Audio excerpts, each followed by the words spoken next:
বাংলাদেশের অর্থনীতি বর্তমানে বহুমাত্রিক চ্যালেঞ্জের মুখোমুখি। বৈদেশিক মুদ্রার সংকট, বিনিয়োগের ধীরগতি, বাণিজ্য ঘাটতি এবং মুদ্রাস্ফীতির চাপ, এসব মোকাবেলায় সরকার বিভিন্ন অর্থনৈতিক সংস্কার উদ্যোগ নিয়েছে, যেমন কর কাঠামো, মুদ্রানীতি ও বৈদেশিক ঋণ ব্যবস্থাপনা।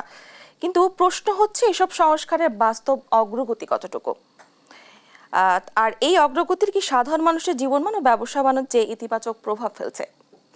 দর্শক, এই সকল বিষয় নিয়ে আজকে আমি আলোচনা করবো। সবাইকে স্বাগত জানাচ্ছি দেশ টিভির নিয়মিত আয়োজন বিজনেস টাইমস। আপনাদের সঙ্গে আছি আমি ডানা ইসলাম। দর্শক, আমাদের আলোচনার বিষয়বস্তু এগিয়ে নিতে আমাদের স্টুডিওতে একজন সম্মানিত অতিথি রয়েছেন, পরিচয় করে দিতে চাই তার সঙ্গে। আমাদের সঙ্গে আছেন মোহাম্মদ মাজেদুল হক, অর্থনীতি বিশ্লেষক, পলিসি থিঙ্ক এবং রিসার্চ সেন্টার। আপনাকে স্বাগত জানাচ্ছি আমাদের স্টুডিওতে। আমি যেমনটা প্রথমেই বলছিলাম যে বাংলাদেশের অর্থনীতি বর্তমানে বহুমাত্রিক চ্যালেঞ্জের মুখোমুখি হচ্ছে। এই চ্যালেঞ্জগুলো থেকে আমরা কিভাবে উত্তরণের পথ বের করতে পারি? জি, দেখুন যে 8ই আগস্টের পরে, গত বছরের 8ই আগস্টের পরে অর্থনীতির উপরে একটা শ্বেতপত্র প্রকাশ করা হয়েছে। তা অর্থনীতির উপরে যে শ্বেতপত্র প্রকাশ করার একটা উদ্দেশ্য ছিল যে কোন কোন খাতগুলোতে সমস্যা জর্জরিত এবং কোন কোন খাতে দুর্নীতি হয়েছে এবং কোন কোন খাতে আমাদেরকে সংস্কার করতে হবে, এই বিষয়গুলোকে সামনে রেখেই অর্থনীতির উপরে শ্বেতপত্রটা প্রকাশ করা হয়েছে। এবং আমরা দেখলাম যে আমরা যদি ডকুমেন্টেড বলি, যদি শ্বেতপত্র অনুযায়ী যদি আমরা বলি, ডকুমেন্টেশন অনুযায়ী যদি বলি, তাহলে আমরা সেটা দেখেছি যে ব্যাংক খাতটা বাংলাদেশের গভীর খাদের ভিতরে পড়ে গেছে এবং ব্যাংক খাত যেভাবে বাঁচিয়ে রাখা হয়েছিল সেটা হচ্ছে কৃত্রিমভাবে বাঁচিয়ে রাখা হয়েছিল। সুতরাং এই কৃত্রিমভাবে বাঁচিয়ে রাখার জন্য অর্থনীতির নানা বিরূপ প্রভাব পড়েছে। সেই প্রভাবগুলো আমি পরে আলোচনা করব। কিন্তু ব্যাংক খাত যে গভীর সংকটের ভিতরে পড়েছে এবং এইটার পাশাপাশি যেটা দেখা গেছে যে অনেক টাকা পাচার হয়ে গেছে। প্রতি বছর $16 বিলিয়ন টাকা পাচার হয়ে গেছে এবং সাথে দেখা গেছে যে এত অলিগার্ক তৈরি হয়েছে অর্থনীতিতে, যারা যে কোনো সরকারের সময়, প্রত্যেকটা সরকারের সময় সরকারের আশেপাশে অনেক পিপল থাকেন এবং তাদের স্বার্থটাকে বড় করে নেওয়ার জন্য, তাদের স্বার্থের জন্যই থাকেন, ঘোরাঘুরি করেন। এই পিপুলগুলোকে আসলে অলিগার্ক বলা হয়। তাই এই অলিগার্কদের যে আধিপত্য, অর্থনীতিতে যে আধিপত্য, সেই আধিপত্যর কারণে অর্থনীতির যে ডিসিপ্লিন, সেই অর্থনীতির যে গুড গভর্নেন্স, সেই গুড গভর্নেন্স কিন্তু আসলে চরমভাবে ভেঙে পড়েছে। এবং এরপরে যেটা হয়েছে, ইউনূস সরকার আসার পরে যেটা হয়েছে যে নানাভাবে সে চেষ্টা করে যাচ্ছে সংস্কার কাজ চালিয়ে যাওয়ার জন্য। এবং হ্যাঁ, সংস্কার কাজ শুরু হয়েছে, হয়তো সংস্কার কাজ শেষ হয় নাই, কিন্তু সংস্কার যদি আপনার শেষ হয়, সংস্কার কাজগুলো যদি শেষ করতে পারে ইউনূস সরকার বলেন, আর পরবর্তীতে যে রাজনৈতিক সরকার আসবে সেই সরকারে যদি সংস্কার কাজগুলো যদি এগিয়ে নিতে পারেন, তাহলে অর্থনীতির জন্য একটা ইতিবাচক। কারণ ব্যাংক খাতের যে সংস্কারগুলো সরকার খুব প্রাধান্য দিয়েছে, সেটা আমি সরকারকে ধন্যবাদ জানাই। তার কারণ হচ্ছে যে ব্যাংক খাতের প্রথমে সংস্কার করা উচিত ফাইন্যান্সিয়াল সেক্টরগুলোতে। হ্যাঁ, ব্যাংক খাত সংস্কার, ব্যাংক রেজুলেশন অর্ডিন্যান্স করে বাংলাদেশ ব্যাংকের স্বাধীনতা বাড়িয়ে নিয়েছে। আপনার টাস্কফোর্স, 3টা টাস্কফোর্স গঠন করা হয়েছে।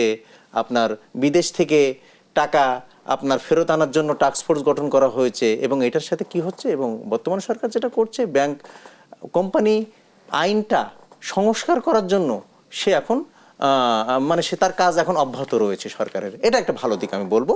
আরেকটা বিষয় হলো যে আপনার ব্যাংকিং খাতের যে সংস্কার, সেটা হচ্ছে যে এটা তো, এবং আপনার ব্যাংকিং খাতের ভিতরের অনেকগুলো সংস্কার কিন্তু হয়েছে এবং সামনে হতে যাচ্ছে। যেরকম আপনার যেটা হয়েছে বাংলাদেশের, যেটা সবসময় দেখা গেছে যে আপনার খেলাপি ঋণ সবসময় আমাদেরকে আমরা কমিয়ে দেখিয়েছি, কিন্তু খেলাপি ঋণের যে সংজ্ঞাটা, সেই খেলাপি ঋণের সংজ্ঞাটা আপনার ইন্টারন্যাশনাল স্ট্যান্ডার্ড ছিল না।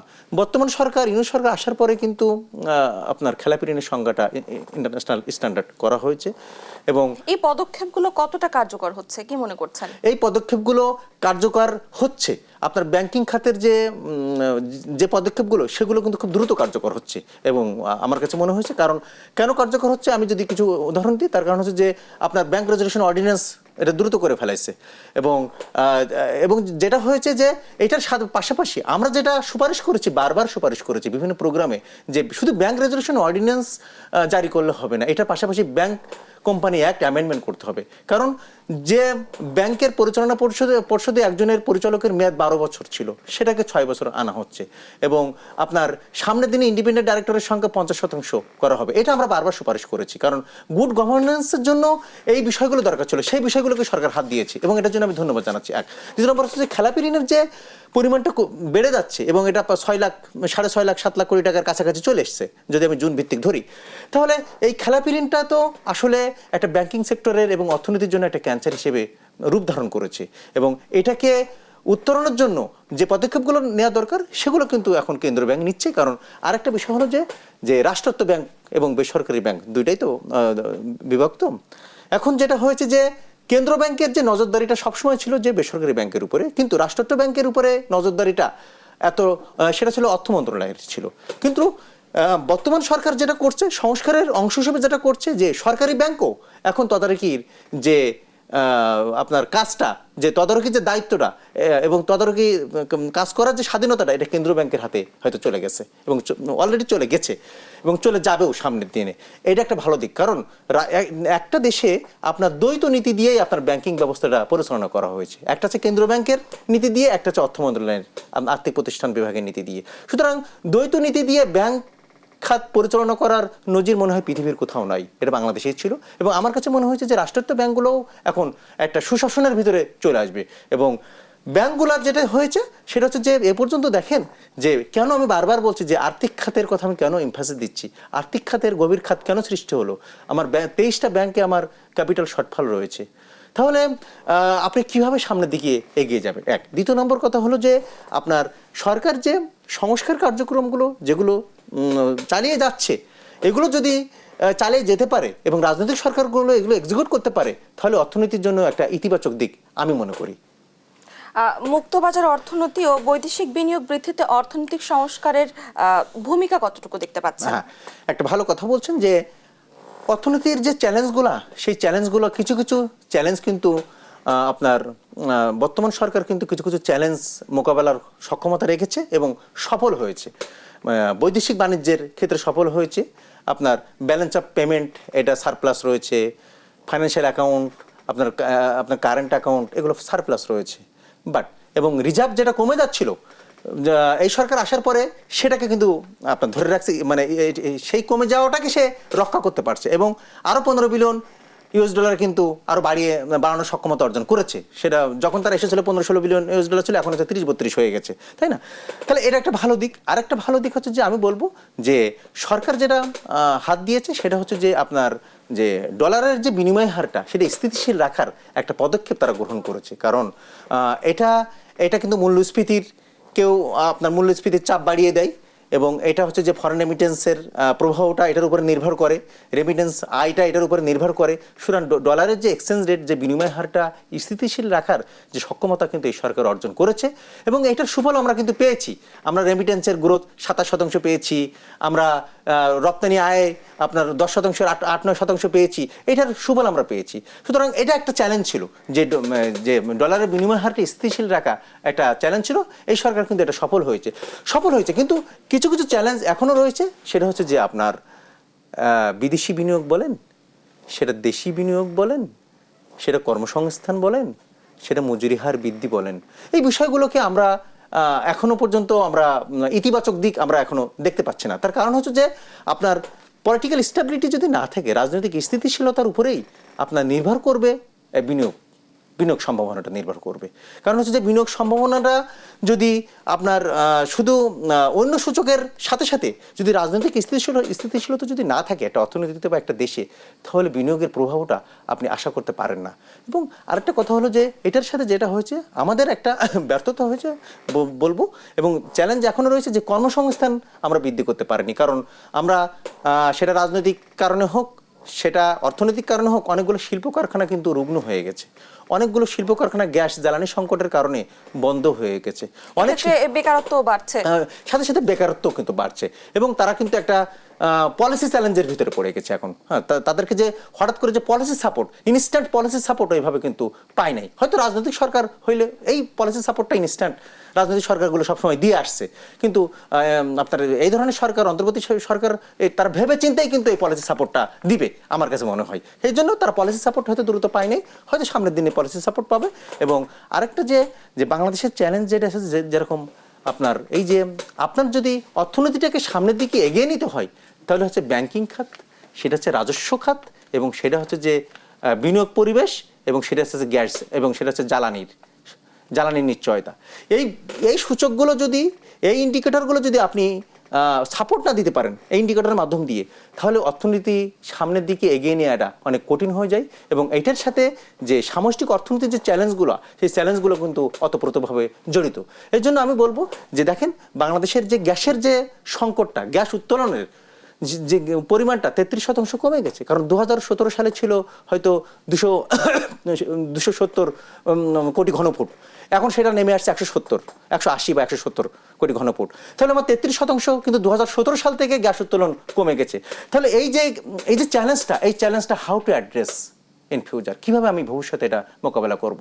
আমাকে হয়তো আমদানি নির্ভর হতে হবে, না হলে আমাকে গ্যাসকূপ খনন করতে হবে। কিন্তু গ্যাসকূপ খনন করার বিষয়ে যে পদক্ষেপগুলো সরকারের আছে কিনা, যে এই ধরনের টেকনোলজি এখন এই মুহূর্তে আছে কিনা, বা আমি টেন্ডার ফ্লোট করছি কিনা, সেটাও তো আমাকে দেখতে হবে। কারণ আমরা মায়ানমারের সাথে 2008, 9, 10, 11, 12 সালের দিকে আমরা সমুদ্র সীমা বিজয় লাভ করেছি। আমরা অনেক সমুদ্র সীমা বাড়ানোর সক্ষমতা অর্জন করেছি। কিন্তু আমরা সমুদ্রে যে গ্যাসকূপগুলো রয়েছে, যে গ্যাস ক্ষেত্রগুলো রয়েছে, সেগুলো তো আমরা we are yet to develop hour initiative in drilling. সুতরাং আমরা এখনো ওই গ্যাসকূপগুলো খনন করার জন্য এখনো পর্যন্ত আমাদের যে সক্ষমতা, সেই সক্ষমতা কিন্তু অর্জন করতে পারিনি। এটা আমি বলবো একটা ব্যর্থতা। তার কারণ বাংলাদেশ, আমি শুনেছি যে গ্যাসের উপরে ভাসছে, এবং আমরা সমুদ্র থেকে যে গ্যাস উত্তোলন করার যে ক্যাপাসিটি, সেই ক্যাপাসিটিকে বাংলাদেশকে বাড়াতে হবে। আপনি যদি বিদেশি কোম্পানিকেও দেন, এবং অথবা দেশি কোম্পানির মাধ্যম দিয়ে হোক, এই গ্যাস উত্তোলনের ক্যাপাসিটিটা আপনি বাড়ান, তাহলে অর্থনীতি কিছুটা স্থিতিশীলতার দিকে ফিরে আসবে, এবং টেকসই অর্থনীতি আপনি এটা ফিরে পাবেন। কারণ এটার সাথে অনেক কিছু জড়িত একটা অর্থনীতিতে। রাজনৈতিক এমত অবস্থায় বিদেশি বিনিয়োগ বাড়ানোর ক্ষেত্রে অন্য কি করা যেতে পারে? রাজনৈতিক স্থিতিশীলতার যদি না থাকে, তাহলে তো বিনিয়োগ বাড়বে না। দ্বিতীয় নম্বর হচ্ছে, বিদেশি বিনিয়োগ বাড়ানোর জন্য যেটা প্রয়োজন, সেটা হচ্ছে যে আপনার যে দেশের যে ঋণ মান নির্ধারণ করে, যে ঋণ মান, একটা দেশের যদি ঋণ মান যদি কমে যায়, যেরকম আপনার বাংলাদেশের ঋণ মান নিয়ে বারবার প্রশ্ন হয়েছে। কারণ মুডিস, S&P গ্লোবাল, ফিচ, মার্কিন যুক্তরাষ্ট্র ভিত্তিক যে রেটিং সংস্থাগুলো রয়েছে, তারা কিন্তু বারবার বাংলাদেশের ঋণ মান কমিয়েছে, বিগত কয়েক বছর ধরে ঋণ মান কমিয়েছে। সুতরাং বিদেশি প্রতিষ্ঠানগুলো যখন আপনার ব্যবসা করতে আসবে, তারা বিনিয়োগ করবে, তারা যখন ক্যাপিটাল ইনজেক্ট করবে, তখন এই সূচকটা দেখবে। এবং আরেকটা সূচক দেখবে যে ফরেন এক্সচেঞ্জ রিজার্ভটা স্ট্রেন্থ কেমন আছে, তারপর ফরেন এক্সচেঞ্জ রিজার্ভের উপরে অনেক সিদ্ধান্ত গ্রহণ করে। সেটা আমরা সফল হয়েছি এবং হতে যাচ্ছিও আমার কাছে মনে হয়। আর একটা কথা হলো যে বিদেশি বিনিয়োগ বাড়ানোর জন্য যেটা হচ্ছে যে আমাদের যে দেশের যে আমলাতান্ত্রিক যে জটিলতা রয়েছে, যে পারমিশনের যে বিষয় রয়েছে, যে অনুমতিপত্র, সেই অনুমতিপত্রটা কিন্তু বাংলাদেশে অনেক সময় লেগে যায়। যেটা ভিয়েতনামে খুব কম সময় লাগে, চীনে খুব কম সময় লাগে, লাওচেও অনেক কম সময় লাগে। বাংলাদেশে অনুমতিপত্র পেতে অনেক সময় লেগে যায়। আরেকটা বিষয় হলো যে বিদেশি বিনিয়োগকারীরা চাচ্ছে যে ঢাকা এবং চট্টগ্রামের আশেপাশে, ঢাকা চট্টগ্রাম শহরের আশেপাশে তারা অনেক বড় বড় প্লট আশা করছে, অনেক বড় বড় প্লট চাচ্ছে, জমি চাচ্ছে, ল্যান্ড চাচ্ছে। বাট ঢাকা চট্টগ্রাম শহরের আশেপাশে এই ধরনের জমি এখন নাই। এখন যেতে হলে আপনাকে পদ্মা ব্রিজ পার হয়ে মোংলার ওই দিকে যেতে হবে, আপনাকে ঢাকা চট্টগ্রামের মাঝখানে যেতে হবে, নারায়ণগঞ্জের ওই সাইডে যেতে হবে। তাদের যে আকাঙ্ক্ষিত প্লট কিন্তু তারা এখন খুঁজে পাচ্ছে না। দ্বিতীয় নম্বর কথা হচ্ছে, দেখেন যে বাংলাদেশের যে গ্যাস এবং জ্বালানি সংকটটা অব্যাহত রয়েছে। সুতরাং গ্যাস জ্বালানি সংকটের মুখোমুখি হচ্ছে দেশীয় শিল্প খাত। সুতরাং দেশীয় শিল্প খাত যেখানে আপনার এই চ্যালেঞ্জের মুখোমুখি হচ্ছে, সুতরাং বিদেশিরা এসে এটাকে যদি দেখে যে বিরূপ পরিবেশ রয়েছে গ্যাস জ্বালানিতে, তাহলে কিন্তু তারা আবার ব্যবসা গুটিয়ে চলে যাবে। দ্বিতীয় নম্বর কথা হলো যে বাংলাদেশের যে দেশি বিনিয়োগ বাংলাদেশে কিন্তু 1-2 বছরে কিন্তু অনেক কমে গেছে, এবং আপনার প্রাইভেট সেক্টর ক্রেডিট গ্রোথ পরিমাণ 60% নিচে নেমে চলে আসছে। সুতরাং দেশি বিনিয়োগ যখন বাড়ে না, তখন বিদেশিরা এটা আস্থা অর্জন করে না। তাহলে সামথিং রং দেয়ার। সুতরাং এই বিষয়গুলোকে আমাদেরকে দেখতে হবে, দেখভাল করতে হবে। আরেকটা বিষয় হলো যে দেখেন যে বিদেশি বিনিয়োগ বান্ধব কর নীতি থাকতে হবে, বিদেশি বিনিয়োগ বান্ধব আপনার পলিসি থাকতে হবে সরকারের, এবং গ্লোবাল স্ট্যান্ডার্ড পলিসি থাকতে হবে। কারণ যিনি রাশিয়া থেকে যিনি বিনিয়োগ করবে, ডেনমার্ক থেকে যিনি বিনিয়োগ করতে আসবে, উনি ভিয়েতনামে যে সুবিধাটা পাচ্ছে, কম্বোডিয়ায় লাওসে যে সুবিধাটা পাচ্ছে, সেই সুবিধাটা যদি বাংলাদেশে এসে না পাই, সে তো এখানে বিনিয়োগ করবে না। তার কারণ হচ্ছে যে আমরা তাদেরকে ওই ধরনের ফ্যাসিলিটি সুবিধা দিতে পাচ্ছি কিনা সেটাও দেখতে হবে। শুধু আমরা অবকাঠামোমূলক সুবিধা না, এটা কিন্তু পলিসিগত সুবিধা দিতে হবে। আপনি কর কাঠামো তারা এটা মেনে নিচ্ছে কিনা এটাও দেখতে হবে। বিদেশি বিনিয়োগ বান্ধব যে আদার যে পলিসিগুলো রয়েছে, সেই পলিসিগুলো তারা গ্রহণ করছে কিনা। আরেকটা কথা কি জানেন, বাংলাদেশের একটা অনেক বড় একটা দুর্বলতা রয়েছে বিদেশি বিনিয়োগ না আসার। সেটা হচ্ছে যে একটা পলিসি বারবার ঘন ঘন চেঞ্জ হয়, পরিবর্তন হয়। এই পলিসি পরিবর্তনটাকে ওরা খুব নেগেটিভ হিসেবে দেখে। বাংলাদেশের যে কোনো পলিসি বারবার পরিবর্তন হয়। এই ঘন ঘন যে পলিসি পরিবর্তন থেকে আমাদেরকে একটু দূরে সরে আসতে হবে যদি বিদেশি বিনিয়োগকারীদেরকে আমরা আনতে চাই। আমরা আবার আলোচনায় ফিরবো, তবে একটু বিরতির পরে। দর্শক, এই পর্যায়ে নিয়ে নিচ্ছে একটি বিরতি, ফিরে আসছি বিরতির পরে, সঙ্গে থাকুন। বৈদেশিক বিনিয়োগ নিয়ে যেটা আমরা আগে বলছিলাম যে বৈদেশিক বিনিয়োগ বাড়ানোর ক্ষেত্রে সরকারের কি কোনো সংস্কারের প্রয়োজন আছে কিনা? জি, দেখেন যে বৈদেশিক বিনিয়োগ বাড়ানোর ক্ষেত্রে যে সংস্কারগুলো চলমান রয়েছে এবং সামনে কি কি সংস্কার করা উচিত, সেটা হচ্ছে যে যেগুলো আমি বলবো যে একটা আপনার দেশে বৈদেশিক বিনিয়োগ আসার পিছনে কিন্তু অনেকগুলো কারণ থাকে। একটা হচ্ছে যে আপনার ফাইন্যান্সিয়াল ইনস্টিটিউশনগুলা স্টেবিলিটি আছে কিনা, তা সেটা সংস্কার করা হচ্ছে এবং অনেকগুলো আইন অ্যামেন্ডমেন্ট করা হয়েছে, সামনে আরও অ্যামেন্ডমেন্ট করা হবে। এবং একটা দেশের ঋণমান অবস্থানটা আরও সুদৃঢ় করা, আরও শক্তিশালী করা, এটাও সরকারের অনেক প্রতিষ্ঠানের ইন্ডেক্স একত্রে কিন্তু কাজ করতে হবে। সুতরাং এটাও কিন্তু একটা সংস্কারের একটা অংশ হিসেবে আমি মনে করি। বৈদেশিক মুদ্রা বাড়ানোর ক্ষেত্রে প্রবাসীদের ভূমিকা রয়েছে অনেক। প্রবাসী বাজার, রপ্তানি বাজার সংস্করণের ক্ষেত্রে বাংলাদেশের সরকার কি ভূমিকা রাখছে? যে দেখেন যে প্রবাসীদের যে ভূমিকা বাংলাদেশের অর্থনীতিতে, এটা আমি বলবো অনেক গুরুত্বপূর্ণ। কারণ আপনার অতি ধনী যারা অলিগার্ক ছিল, যারা বড় বড় ব্যবসায়ী ছিল, তারা যেটা করেছে যে নামে বেনামে ব্যাংক থেকে ঋণ নিয়ে তারা হয়তো বিভিন্ন দেশে টাকাগুলো পাচার করেছে। কিন্তু প্রবাসীরা কিন্তু সেটা করে নাই কখনো।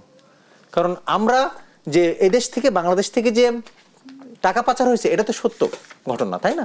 তাহলে এই টাকা পাচারগুলো করেছে কিন্তু ওয়েলথি ক্লাস প্রবাসীরা, যারা লেখাপড়া জানে না, যারা অদক্ষ এবং যারা নিম্ন আয়ের লোকজন, তারাই এই দেশের অর্থনীতিটাকে তারা কিন্তু ধরে রেখেছে। কিন্তু তাদের জন্য আমাদের অনেক সংস্কার করা দরকার। কোন ধরনের সংস্কার করা দরকার? যে তাদের যে লিভলিহুডের বিষয়টা, সেটা কিন্তু সরকারকে চিন্তা করতে হবে। এবং তার যে পরিবার এই দেশে রয়েছে, তার পরিবারের যে একটা পলিসি সাপোর্ট, সেটাও কিন্তু সরকারকে চিন্তা করতে হবে। দ্বিতীয় নম্বর কথা হচ্ছে যে প্রবাসীরা যখন এই দেশ থেকে যখন বিদেশে যায়, বা মধ্যপ্রাচ্য বলেন, মালয়েশিয়া বলেন, তা নেপাল এবং ভারত থেকে যে লোকটা যায়, তার থেকে আমার দেশ থেকে যে লোকটা যায়, তার কিন্তু যে প্রবাসী আপনার বিদেশে যেতে যে খরচ, সেই খরচটা কিন্তু অভিবাসন ব্যয়টা কিন্তু 3 থেকে 4 গুণ। এটাকে প্রথম নিয়ন্ত্রণ করতে হবে। এটাকে কোথায় প্রবলেম রয়েছে, আমি অর্থনীতির যে শ্বেতপত্র, সেই শ্বেতপত্রতে এটাকে ইমফ্যাসিস দিচ্ছে কিনা আমি জানি না, বাট যে অভিবাসন যে খরচটা যে সিন্ডিকেট ডেভেলপ করেছে, সেটা আমরা মানে খুব দ্রুত এটা ভাঙা উচিত এবং এটা সংস্কার করা উচিত।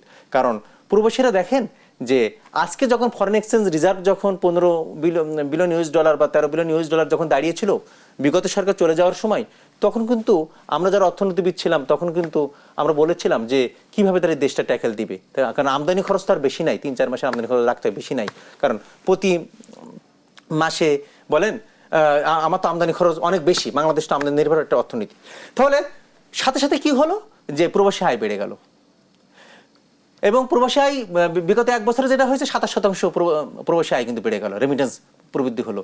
তাহলে আজকে আমরা ফরেন এক্সচেঞ্জ রিজার্ভ, আজকে আমরা একটা স্থিতিশীল অবস্থায় রয়েছে, আমাদের মনটা কিন্তু অনেক ভালো হয়ে গেছে এবং পলিসি মেকারদের মনটা অনেক ভালো হয়ে গেছে যে হ্যাঁ, বাংলাদেশের অর্থনীতি এখন স্থিতিশীলতা অবস্থান করছে।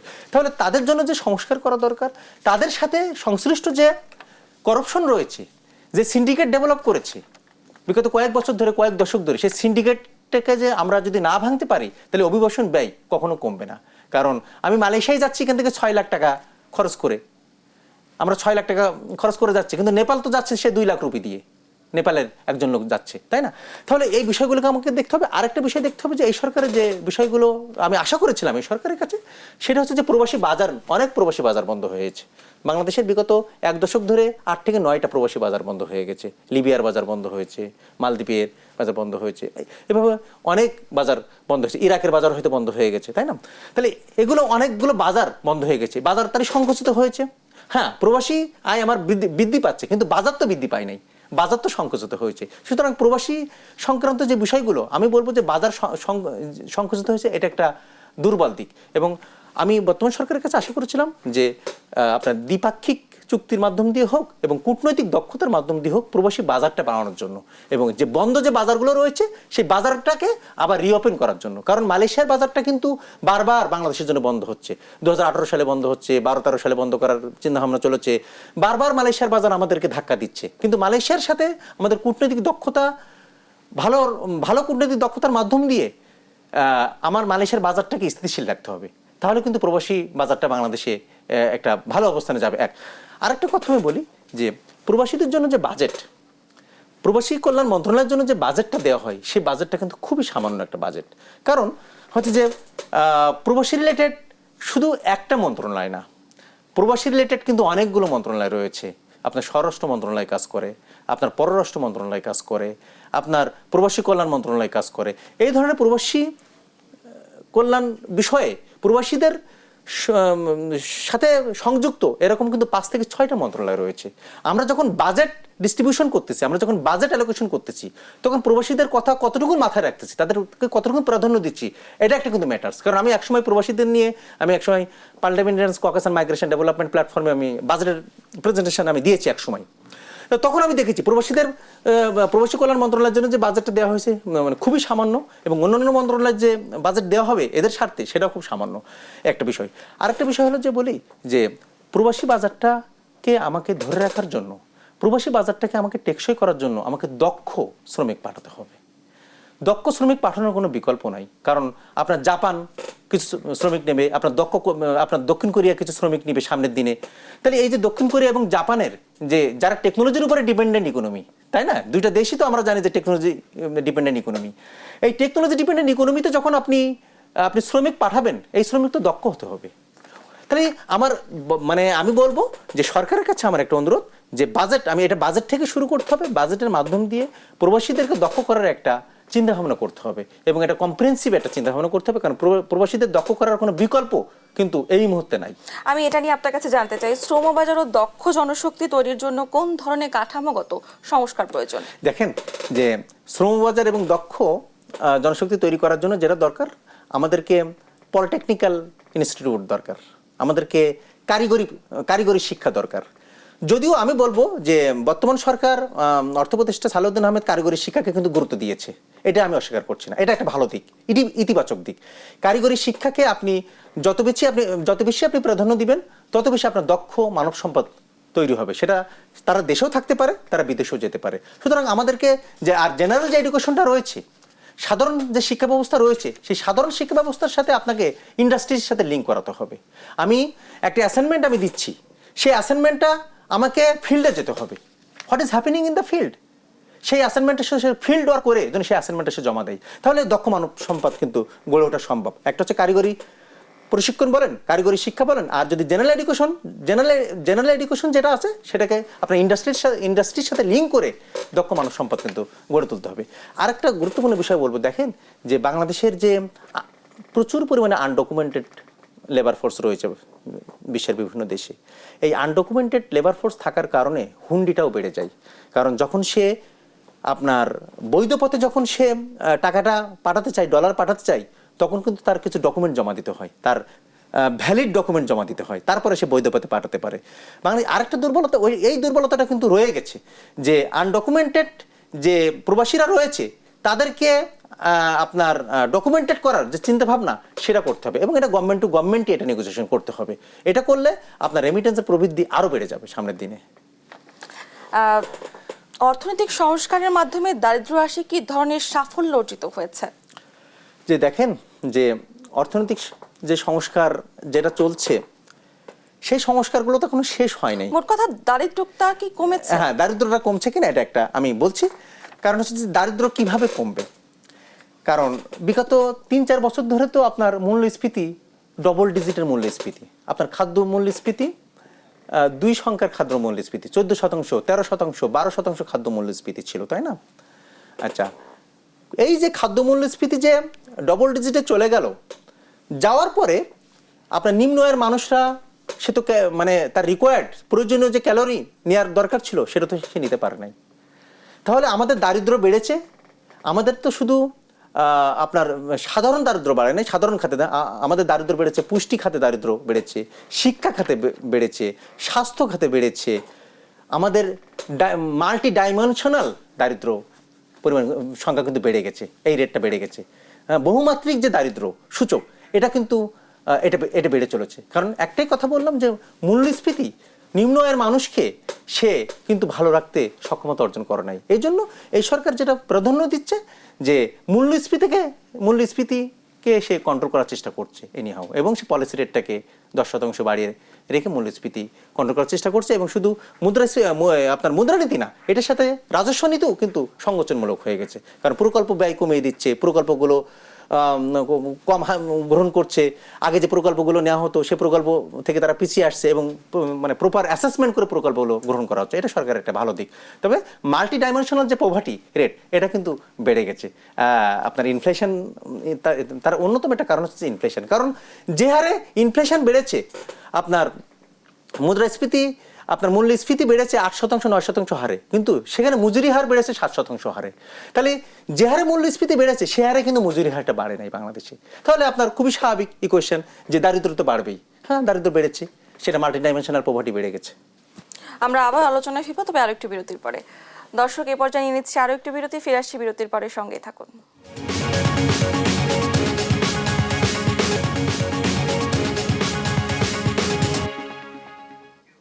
বিরতির পর সবাইকে আরো একবার স্বাগত জানাচ্ছি। আপনারা দেখছেন বিজনেস টাইমস। আমরা ফিরে যাচ্ছি আমাদের আলোচনায়। আমাদের সঙ্গে রয়েছেন মাজেদুল হক, অর্থনীতি বিশ্লেষক। জনাব, আমি আপনার কাছে এবার প্রশ্ন রাখতে চাই, এই যে সংস্কারগুলো হচ্ছে, এই সংস্কারগুলো কি সাধারণ মানুষের জীবনমান ও দ্রব্যমূল্য নিয়ন্ত্রণে কোনো ইতিবাচক পরিবর্তন এনেছে? জি, দেখেন যে সংস্কারের কাজটা চলমান রয়েছে, এটা বারবার বলছি, এবং সংস্কারের কাজটা এখনো থেমে নাই। এবং সংস্কারের যে কাজের যে ফলাফল, সেই ফলাফলটা হয়তো 5 বছর, 3 বছর, 2 বছর পরে এটা আস্তে ধীরে পাওয়া যাবে। তবে হ্যাঁ, তবে কিছু সংস্কার আমি বলবো কিছু অ্যামেন্ডমেন্ট হয়েছে, তৎক্ষণাৎ সেই ফলাফল কিন্তু আমরা পেয়েছি, এবং সাধারণ মানুষও কিন্তু এই ফলাফলটা পেয়েছি। যেমন ধরুন যে বিনিময় হারের স্থিতিশীলতা, এটা যখন আপনার মূল্যস্ফীতি কিন্তু বিনিময় হারের উপরেও কিন্তু অনেক নির্ভর করে মূল্যস্ফীতি বাড়ার, সেটাকে আমরা কন্ট্রোল করতে পেরেছি, এবং এটা সাধারণ মানুষ কিন্তু উপকৃত হয়েছে। আচ্ছা, সংস্কারের একটা কাজ হিসেবে কি হয়েছে জানেন, যে অলিগার কন্ট্রোল করতে পেরেছি আমরা। ঠিক আছে, আমরা কিন্তু এখন দেখবেন যে বিগ প্লেয়াররা কিন্তু এখন হয়তো অনেকে গা ঢাকা দিয়েছে, বা এখন হয়তো তাদের অন্য একটা পেশায় তারা মনোনিবেশ করেছে। কিন্তু আপনার এই যে অলিগার্কের যে চ্যানেল, সেই চ্যানেলটা কিন্তু ভাঙা হয়েছে। তার কারণ হচ্ছে যে কেন, এটা কিন্তু সাধারণ মানুষের সাথে, এটা অলিগার্কের অ্যাক্টিভিটিসের সাথে সাধারণ মানুষের জীবনমান জড়িত। তার কারণ হচ্ছে যে আপনি যে আমদানি করক, আপনি যে বিগ প্লেয়ার মার্কেটে, তাহলে আমদানি করছেন আপনি, এবং আপনি এমনও পণ্য আছে একজন আমদানি করত, সেই পণ্যটা এখন 10 জন আমদানি করছে। তাহলে বাজারে প্রতিযোগিতা বেড়ে গেছে, দ্রব্যমূল্যের দাম কমে গেছে, তাহলে এটা সুফল সাধারণ মানুষ পেয়েছে। তাহলে অলিগারদের যে চেনটা ভেঙে গেল, সেই চেন ভাঙার সুফল তো সাধারণ মানুষ আলটিমেটলি কিন্তু পায়, সেটা পরোক্ষভাবে হোক, সেটা প্রত্যক্ষভাবে হোক। এক দ্বিতীয় নম্বর কথা হলো যে সংস্কারের যে চলমান যে সংস্কারগুলো যে চলমান, সেই সংস্কারটা হচ্ছে যে আপনার পরবর্তী যে রাজনৈতিক সরকার আসবে, সেই রাজনৈতিক সরকারকে এগিয়ে নিতে হবে। তার কারণ হচ্ছে যে আপনার এই ধরনের সরকার, বর্তমান সরকার সংস্কার কাজটা আপনার তুলে ধরছে, সংস্কার কাজটা ড্রাফট লেভেলে আছে, ফাইনালাইজ করার, অ্যাবাউট টু ফাইনালাইজ, কিন্তু অনেক কাজ রয়েছে, সেটাকে রাজনৈতিক সরকারকে সামনে টেনে নিতে হবে। রাজনৈতিক সরকার যদি এই সংস্কারের কাজগুলো যদি সামনে টেনে না নেয় বা সংস্কারের কাজগুলো যদি থেমে থাকে, রাজনৈতিক সরকারের উপস্থিতিতে যদি সংস্কার কাজগুলো থেমে থাকে, তাহলে সাধারণ মানুষ কিন্তু এটার আমি বলবো সাধারণ মানুষই এটা ক্ষতিগ্রস্ত বেশি হবে। কারণ প্রত্যেকটা সংস্কারের কাজের সাথে কিন্তু আপনার জনগণের কল্যাণ নিহিত রয়েছে। এবং আপনি করাপশন বলেন, আপনি রাজস্ব বোর্ড বলেন, এনবিআর বলেন, এবং আপনি ব্যাংকিং কাজ সংস্কার বলেন, প্রত্যেকটা সংস্কারের কাজের সাথে সাধারণ মানুষের কল্যাণ নিহিত রয়েছে। কারণ দেখেন যে আজকে যে 12 থেকে 14টা ব্যাংকের যে বোর্ড পুনর্গঠন হলো, কিছু ব্যাংক মার্জ হতে যাচ্ছে, কিছু আর্থিক প্রতিষ্ঠান বারবার সমালোচিত হচ্ছে, তারা গ্রাহকদের টাকা দিতে পারছে না, তাহলে সেখানে তো আপনার ভিখারির টাকাও রয়েছে, তাহলে তো তারা ওই টাকাটা ফেরত পাচ্ছে না এখন, তাই না? কারণ সংস্কার কাজটা চলমান বিদায় হয়তো খুব কম সময়ের জন্য এটা তারা বাধাগ্রস্ত মানে টাকা নিতে ব্যর্থ হচ্ছে, কিন্তু টাকা তো তারা ফেরত পাবে। কেন্দ্রীয় ব্যাংক তো এটা স্বীকার করছে যে টাকা ফেরত দিতে বাধ্য, আমানতকারীদের স্বার্থ তো দেখা হবেই। কিন্তু সাময়িক যে সমস্যাটা কারা ফেস করছে, ওই সাধারণ গ্রাহকরাই তো ফেস করছে, সাধারণ মানুষই তো ফেস করছে।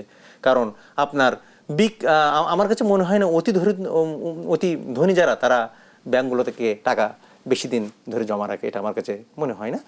সাধারণ মানুষের টাকাই জড়িত। তাহলে এটা সংস্কারের একটা অংশ। তাহলে এটা কিন্তু সাধারণ মানুষ ব্যাংক খাত থেকে কিছুটা সমস্যা মানে টাকা না পেলেও ভবিষ্যতে সে পাবে, এটা সংস্কারের একটা অংশ। আর ওই অংশটা বললাম যে মূল্যস্ফীতি কমাতে বাধ্য হয়েছে। আর সাপ্লাই চেইন যে সরবরাহ চ্যানেলটা, এই সরবরাহ চ্যানেলটা আপনার স্মুথ রাখার জন্য, আপনার জয়দেবপুর থেকে কৃষি পণ্য ঢাকায় আনার জন্য যে এক্সটর্শন হতো, যে চাঁদাবাজিটা হতো, সেটা কিন্তু কন্ট্রোল হয়েছে, কিছুটা হলেও কন্ট্রোল হয়েছে, হয়তো 70% বা হয়তো 40% হয়েছে, তাই না? তাহলে এই বিষয়গুলোর উপরে কিন্তু আপনার মূল্যস্ফীতি নির্ভর করে একটা পণ্যের। তাহলে তাহলে এটা সাধারণ মানুষ কিন্তু এটার সুফল পাচ্ছে। তাহলে সংস্কারের কাজের সাথে যে সাধারণ মানুষ যে সুফল পাচ্ছে না তা না। তবে একটা কথা আমি বলবো যে বাংলাদেশে কিন্তু অনেক বৈষম্য, আপনি আয় বৈষম্য বলেন, আপনি সম্পদ বৈষম্য বলেন, সেটা হচ্ছে যে আমেরিকার ওয়েলথ এক্স যে রিপোর্ট, সেই রিপোর্ট অনুযায়ী আমি বলবো যে বাংলাদেশের আয় বৈষম্য অনেক বেশি। এই আয় বৈষম্যটাকে কমানো কিন্তু অনেক বড় একটা চ্যালেঞ্জ হয়ে রয়েছে। এবং বর্তমান সরকার কিছু পদক্ষেপ নিচ্ছে কিনা আমি জানি না, তবে আমার কাছে মনে হয়েছিল যে বাজেটে যে বৈষম্য কমানোর জন্য বাজেটে একটা ভিন্ন ধর্মের একটা স্ট্র্যাটেজি থাকবে, এটা আমি চেয়েছিলাম। সেটা এই স্ট্র্যাটেজিটা আমি আসলে আমার চোখে পড়ে নাই। তবে বাংলাদেশের যেটা সমস্যা যে আয় বৈষম্য কমাতে হবে, আয় বৈষম্য যদি অর্থনীতিতে বিরাজ করে তাহলে টেকসই অর্থনীতি সম্ভব না। এবং এক শ্রেণীর মানুষ মানে পুষ্টিহীনতায় ভুগছে, আর আরেকটা শ্রেণীর মানুষ অতিরিক্ত পুষ্টি পাচ্ছে। সুতরাং এই দুইয়ের ব্যবধান নিয়ে একটা দেশ অথবা একটা দেশের অর্থনীতি ভালোভাবে চলতে পারে না এবং কল্যাণ অর্থনীতি আশা করা যায় না। এই জন্য আয় বৈষম্য কমানোর জন্য ট্যাক্স যে রিফর্ম, আপনার রাজস্ব খাতের যে সংস্কার, সেটাও দরকার। আপনি প্রত্যক্ষ কর বাড়িয়ে দেন, পরোক্ষ কর না বাড়িয়ে প্রত্যক্ষ কর বাড়িয়ে দেন, বৈষম্য কমে যাবে। এবং যেটা হয়েছে যে মার্কিন যুক্তরাষ্ট্রের যে কর ব্যবস্থা রয়েছে আয় বৈষম্য কমানোর জন্য, সেই ব্যবস্থাটা আমাদের দেশে ইনিশিয়েট হোক, চালু হোক, তাহলে হচ্ছে যে আয় বৈষম্য অনেকটা বেড়ে যাবে এবং অনেকটা কমে যাবে। ঠিক আছে? সুতরাং কর ব্যবস্থাপনার মাধ্যম দিয়ে কিন্তু আয় বৈষম্য কমানো সম্ভব। অর্থনৈতিক সংস্কারে এ যাবৎ অগ্রগতি কি দেশের সামগ্রিক উন্নয়নের প্রত্যাশিত মাত্রায় এগিয়ে নিতে সক্ষম হয়েছে, কি মনে করছেন? জি দেখেন, এটা তো অনেক বড় প্রশ্ন করলেন যে অর্থনৈতিক সংস্কার বলতে রাজস্ব খাত সংস্কার, মোট কথা কতটুকু অগ্রগতি হয়েছে? আমি বলবো যে অর্থনৈতিক সংস্কারের যে অগ্রগতিটা, সেই অগ্রগতিটা কিছু কিছু সেক্টরে হয়েছে, আবার কিছু কিছু সেক্টরে পরিপূর্ণতা হয়নি। হ্যাঁ, রাজস্ব খাতের অগ্রগতি হয়েছে। রাজস্ব খাতের যে সংস্কার, সেই সময় যে পলিসি ডিপার্টমেন্ট, ম্যানেজমেন্ট ডিপার্টমেন্ট যে দুইটা ভাগ করলো, সেটার এত সামনে আমরা দেখতে পাচ্ছি, এটা এক্সিকিউশন হয়ে যাবে, এইটা ফলপ্রসূ পেয়েছে। ব্যাংকিং খাতের যে সংস্কার, আমি বলবো কিছু নিয়ম নীতি তারা রাতারাতি কিন্তু এটা অ্যামেন্ডমেন্ট করেছে। যেরকম মনে করেন এনপিএল এর ডেফিনেশন, সেটা রাতারাতি ডেভেলপ করেছে। এবং কিন্তু ব্যাংকিং খাতের যে সংস্কারটা আমার কাছে মনে হচ্ছে 30% হয়েছে, 70% কমপ্লিট হয়নি। কারণ ব্যাংকগুলো তো এখনো মার্জের দিকে যাচ্ছে, হয়তো এটা একটা সংস্কার। ব্যাংক কোম্পানি আইন, সেটা অ্যামেন্ডমেন্ট করা হয় নাই, শুধু ব্যাংক রেজুলেশন অর্ডিন্যান্সটা আমরা করে রেখেছি। কিন্তু একটা কথা, ব্যাংকগুলোর ক্ষেত্রে অনেক বেশি সংস্করণের এখনো প্রয়োজন রয়েছে, এখনো 70% এখনো সংস্কার বাকি রয়েছে আমি বলবো। তবে একটা কথা আমি বলতে চাই যে সংস্কার কাজ আমরা করে যাচ্ছে, সরকার সংস্কার হচ্ছে, অ্যামেন্ডমেন্ট হচ্ছে। আইনগুলো সংস্কার করা হচ্ছে, কিন্তু এটা রাজনৈতিক সরকারের সদিচ্ছার উপরে নির্ভর করবে যে অর্থনৈতিক কল্যাণ এই সংস্কারের মাধ্যম দিয়ে কতটুকু অর্থনৈতিক কল্যাণ আমরা দেখতে পাবো। কারণ রাজনৈতিক সরকারের সদিচ্ছার উপরেই অর্থনৈতিক কল্যাণটা নির্ভর করবে। কারণ হচ্ছে যে অনেকগুলো সাংবিধানিক প্রতিষ্ঠান বাংলাদেশে আছে, অনেক সাংবিধানিক প্রতিষ্ঠান সমালোচিত হয়েছে নানাভাবে। তাহলে রাজনৈতিক সরকার চাই নাই, সেগুলোকে চেইন অফ কমান্ড হয়তো ভেঙে দিয়েছে। তাহলে আমি সংস্কার করে যাচ্ছি। হ্যাঁ, সংস্কারের অগ্রগতি ব্যাংকিং খাতে এখনো বাকি আছে, 70% বাকি আছে। রাজস্ব খাতে পুরোপুরি হয়েছে আমি বলবো, মানে যেটাই তারা হাতে নিয়েছে। কিন্তু সংস্কারের কাজ চালালে হবে না, করলে হবে না, রাজনৈতিক সরকারের সদিচ্ছা থাকতে হবে। একটা ডেমোক্রেটিক কান্ট্রিতে রাজনৈতিক সরকারের সদিচ্ছা না হলে সংস্কারের কাজগুলো আপনার জনগণের জন্য কল্যাণকর হবে না। তার মানে আপনি বলতে চাচ্ছেন যে অগ্রগতি হয়েছে?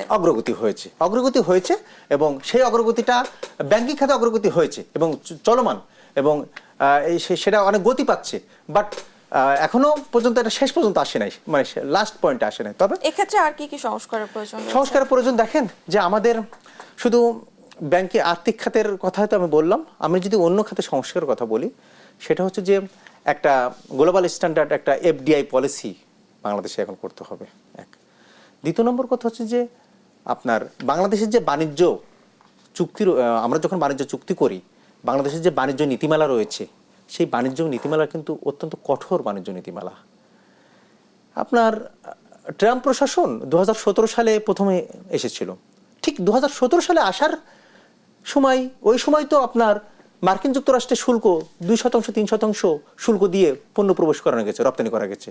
বাট ট্রাম্প প্রশাসন কেন এত কঠোর হলো?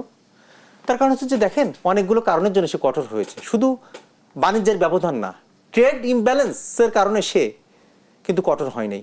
বাংলাদেশের যে বাণিজ্য নীতি রয়েছে, বাংলাদেশের যে শুল্ক নীতি রয়েছে, সেটা অত্যন্ত কঠোর শুল্ক নীতি, এবং এটা থেকে আমাদেরকে বের হয়ে আসতে হবে। এবং বাংলাদেশকে যেটা করতে হবে, আরও সংস্কার কোনগুলো করা দরকার ছিল, যে বিভিন্ন ধরনের পলিসি, আপনার জ্বালানি মন্ত্রণালয়ের যে পলিসিগুলো রয়েছে, সেই পলিসিগুলো খুব দ্রুত সংস্কার করে এগুলো আমাদেরকে এক্সিকিউশন করা।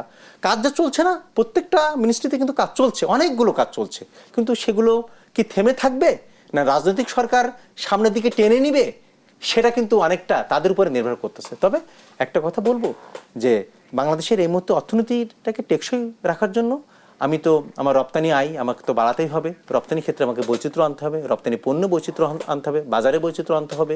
এবং বাংলাদেশে যেটা এতদিন ধরে খুব স্লো ছিল, যে মুক্ত বাণিজ্য চুক্তি করতে বাংলাদেশ বারবার ব্যর্থ হচ্ছে, এই মুক্ত বাণিজ্য চুক্তি করতে হবে, বেশি বেশি দেশের সাথে মুক্ত বাণিজ্য চুক্তি করতে হবে। আজকে হয়তো আমার ভিয়েতনাম কম্পিটিটর, কিন্তু আমার তো এলডিসি গ্রাজুয়েশনের পরে আমি কি ভিয়েতনামের ধারে কাছে থাকতে পারবো না? কারণ ভিয়েতনাম তো সে ইউরোপিয়ান ইউনিয়নের প্রত্যেকটা দেশের সাথে সে মুক্ত বাণিজ্য চুক্তি করেছে। তাহলে আমি যে এখন যে শুল্ক দিয়ে আমি আমেরিকাতে পণ্য পাঠাচ্ছি, ভিয়েতনাম তো তার থেকে অনেক কম শুল্ক দিয়ে পাঠাবে। তাহলে তো আমি প্রতিযোগিতায় টিকে থাকতে পারবো না। তাহলে আমাকে এখন কি করতে হবে? এখন বর্তমানে আমার চ্যালেঞ্জ মোকাবেলা করার জন্য আমার মুক্ত বাণিজ্য চুক্তি করার জন্য খুব মানে প্রচেষ্টা চালিয়ে যেতে হবে বিভিন্ন দেশের সাথে। এবং বিশ্বের যে অর্থনৈতিক জোটগুলো রয়েছে, অর্থনৈতিক ব্লকগুলো রয়েছে, রিজনাল কম্প্রিহেনসিভ ইকোনমিক পার্টনারশিপ, একটা বড় একটা অর্থনৈতিক জোট রয়েছে। এই জোটের সাথে আমরা আমরা চুক্তি করতে পারি, বাণিজ্য চুক্তি করতে পারি, মুক্ত বাণিজ্য চুক্তি করতে পারি। এখানে এই দেশগুলোর সাথে এই 15 থেকে 16টা দেশ রয়েছে এই ব্লকে, এদের সাথে যে আপনার ট্রেডিংটা, সেই ট্রেডিংটা হয়তো শুল্কমুক্ত ট্রেডিং হবে, সেখানে এফডিআই বাড়বে। সুতরাং আমাদেরকে এখন যেটা করতে হবে, যে বাণিজ্যের দিকে, ইন্টারন্যাশনাল যে ট্রেড রয়েছে সেদিকে আমাদেরকে ধাবিত হতে হবে। আমাদের যে আঞ্চলিক যে বাণিজ্য, সেটাকেও বাড়াতে হবে। এবং পার্শ্ববর্তী অনেক দেশ নানাভাবে বাণিজ্যের ক্ষেত্রে বাধা দিচ্ছে, পাট পণ্য আপনার স্থলবন্দর দিয়ে নেওয়া যাবে না, আবার নেপাল এবং ভুটানের আপনার রপ্তানি করার জন্য নানা বাধাও সামনের দিকে আসতে পারে। সুতরাং আমাদেরকে যেটা করতে হবে, যে কূটনৈতিক দক্ষতা কিন্তু বাড়াতে হবে। কূটনৈতিক দক্ষতা যদি আমি না বাড়াতে পারি, তাহলে কিন্তু আমি বিশ্বের সাথে তাল মিলে চলতে পারবো না। এবং এইটার সাথে যেটা দরকার, সেটা হচ্ছে যে আমাদের হিউম্যান রিসোর্স ডেভেলপমেন্টের বিকল্প নাই। বাংলাদেশ হিউম্যান রিসোর্স ডেভেলপমেন্ট করতে হবে। বাংলাদেশের যে এডুকেশন সিস্টেম আছে, সেটাকে আপনার ওয়ার্ল্ড ক্লাস স্ট্যান্ডার্ড করতে হবে। বাংলাদেশের যে গবেষণা আছে, সেই গবেষণাটা বাড়াতে হবে। বাংলাদেশের যে অদক্ষ জনশক্তি রয়েছে বিদেশে, বিশ্বের বিভিন্ন দেশে অদক্ষ জনশক্তি জনশক্তিকে আমাকে দক্ষ জনশক্তিতে রূপান্তর করতে হবে। জনাব মাজেদুল হক, আপনাকে অসংখ্য ধন্যবাদ আমাদের সঙ্গে আলোচনায় যুক্ত হওয়ার জন্য। দর্শক, আমাদের আজকে আলোচনা এই পর্যন্তই। পরবর্তী আয়োজন দেখার জন্য সবাইকে আমন্ত্রণ রইল। সে পর্যন্ত সবাই সুস্থ থাকবেন, ভালো থাকবেন, দেশ টিভির সঙ্গেই থাকবেন। ধন্যবাদ সবাইকে।